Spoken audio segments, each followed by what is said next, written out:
प्यारे साथियों नमस्कार दोस्तों, आज अपन यहाँ बात करेंगे क्या अब रीट मेंस में पदों की संख्या में बढ़ोतरी होगी या नहीं, या फिर इसमें नॉर्मलाइजेशन होगा या नहीं। नॉर्मलाइजेशन होगा तो इसका सबसे बड़ा खामियाजा कौन सी शिफ्ट को भुगतना पड़ सकता है, और उसके अलावा साथियों आपका रिजल्ट है वो किस माह में और कितने दिन के अंदर जारी होने की संभावनाएं रहेंगी। क्योंकि साथियों आप सभी को पता है आज आपकी जो आंसर की है विभाग के द्वारा यानी माध्यमिक शिक्षा बोर्ड के द्वारा जारी कर दी जाएगी। तो जैसे ही आपकी आंसर की जारी होगी तो साथियों उसमें आपको ये पता चल जाएगा कि किन किन साथियों की रीट पात्रता क्लियर हो रही है या नहीं हो रही है, कौन साथी रीट मेंस में बैठ पाएंगे कौन नहीं बैठ पाएंगे। ठीक है ना। चलो, और उसके अलावा साथियों हमने एक वीडियो बनाया था बोनस नंबर मिलने से कितना बड़ा फ़ायदा होगा, वो आप सुबह वाला वीडियो देख सकते हैं। साथियों इस समय बात कर लेते हैं पदों की संख्या में बढ़ोतरी। देखो प्रदेश के लगभग साथियों मान के चलना कि 16 लाख के आसपास अभ्यर्थी हैं वो रीट मेंस का एग्ज़ाम देने वाले हैं। तो जो पदों की संख्या राज्य सरकार ने निकाली है वो नाम मात्र है, यानी ऊंट के मुंह में जीरे के बराबर है। तो साथियों इसकी पदों की संख्या की बढ़ोतरी को लेकर भी समय समय पे आवाज़ उठाई जाती रही है, और सरकार ने भी ऐसे ऐसे संकेत दिए हैं जिसके बारे में ये पता लगाया जा सकता है कि साथियों आने वाले समय में निश्चित ही तौर से पदों की संख्या में बढ़ोतरी होगी। लेकिन मेरा ये मानना है और प्रदेश के लाखों अभ्यर्थियों की भी मांग यही है कि ये जो थर्ड ग्रेड भर्ती है वो कम से कम 20,000 पदों से अधिक पोस्ट इसमें आनी चाहिए। देखो एक सोचने की बात है, जब 15 लाख से अधिक यानी 16 लाख के आसपास आवेदन इसमें आने वाले हैं रीट मेंस में।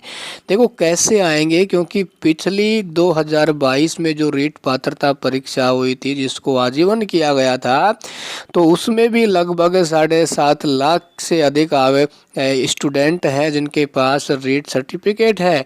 और अब जो 2025 की जो रीट पात्रता परीक्षा हुई है उसमें भी लगभग 9 लाख के आसपास अभ्यर्थी पास होने वाले हैं।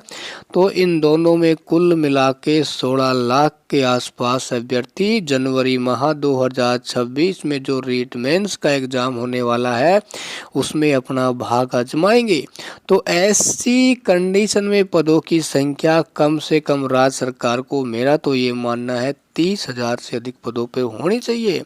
क्योंकि भाई देखो आप नाम मात्र पद निकालेंगे तो फिर भी तो ये प्रदेश के बेरोजगार ही रहेंगे। कम से कम आप अधिक से अधिक संख्या में पोस्ट निकालते हैं तो कम से कम 25 या 30,000 ऐसे परिवार रहेंगे जिनके घरों में खुशियां लौटेंगी।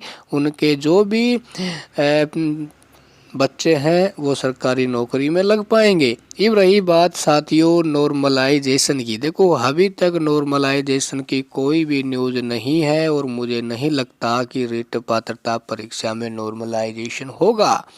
और रही बात रिजल्ट की, साथियों रिजल्ट को जारी होने में कम से कम भाई साहब 1.5 या 2 महीने का समय लगेगा। इससे पहले आपका परिणाम जारी नहीं हो पाएगा। ठीक है ना। क्योंकि आज जहाँ आंसर की जारी हो जाएगी तो उसमें ही आपको पता चल जाएगा कि भाई आपकी रीट पात्रता क्लियर है या नहीं है। ठीक है ना। जैसे मान लो जिन साथियों के भाई जैसे आप ओबीसी वाले हैं, यदि आपके 88-89 नंबर आ रहे हैं तो आपको तो देखना ही नहीं बोनस नंबर यदि आपके मान लो आपको मिले या नहीं मिले, क्योंकि आपकी पात्रता क्लियर है। आप जैसे जनरल कैंडिडेट हैं, आपको पास होने के लिए 90 नंबर चाहिए। यदि आपके 93-94 आ रहे हैं तो कोई टेंशन नहीं, क्योंकि भाई मान लो आपको या बोनस नंबर आपको नहीं भी मिलते हैं, आपके नंबर भी कम हो जाएं तब भी आपकी पात्रता क्लियर हो जाएगी। ठीक है ना। मान लो 94 है, 3 नंबर कम हो गई तो क्या है 91 नंबर तब भी रहेंगे, है ना। तो कोई टेंशन नहीं, आप ये मान लेना ये जो आंसर की आज जारी होगी ये आपका रिजल्ट ही है।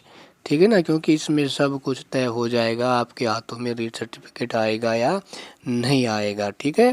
तो मेहनत करते रहना दोस्तों, पदों की संख्या में निश्चित तौर से बढ़ोतरी होगी।